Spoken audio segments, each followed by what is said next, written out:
নবী আর আমার জান্নাত হবে কষায়ের সাথে, এটা কেমন? তো মুসা আলাইহিস সালাম পরদিন সে ওই বাজারের দিকে রওনা হতে শুরু করলো। বাজারে গিয়ে দেখে শুধু কষায় সাথে গোস্ত কাটে কষায়ের তো বাদ দিল ইবাদত নেই, তাহলে এই কষায় কেমনে মুসা আলাইহিস সালামের সাথে জান্নাতে যাবে?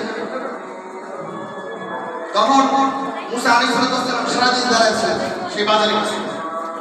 সন্ধ্যাবেলায় দেখে কষায় একটা সুন্দর গোস্তের টুকরা, সে এটাকে কেটে টুকরা টুকরা করে থলের ভিতর বসে পরে তার দোকান বন্ধ করে সে বাড়িতে রওনা হচ্ছে। বাড়িতে যাওয়ার পরে মুসা আলাইহিস সালাম বলেছেন, ভাই আমি মুসাফির মানুষ, আমাকে কি আজকে একটা রাত থাকতে দেওয়া যাবে আপনার বাড়িতে?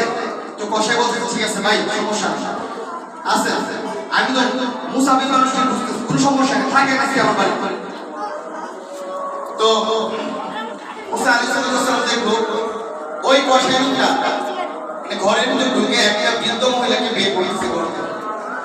ওই বৃদ্ধ মহিলাকে সে সুন্দর করে গোসল করালো, তারপরে মানে সাজানো, সুন্দর করে সাজানোর পরে সে যে গোস্তগুলো আনছিল গোস্তগুলো নিজ হাতে রান্না করছে।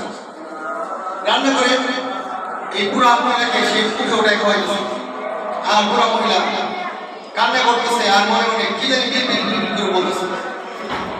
তো যখন মুসা আলাইহিস সালামের রাতের খাবার নিয়ে আসলো কষায় লোকটা, তখন বলতেছে, ভাই আপনার বৃদ্ধ মহিলাটা আপনার কি হয়? তখন বলতেছে, বৃদ্ধ মহিলাটা আমার মা।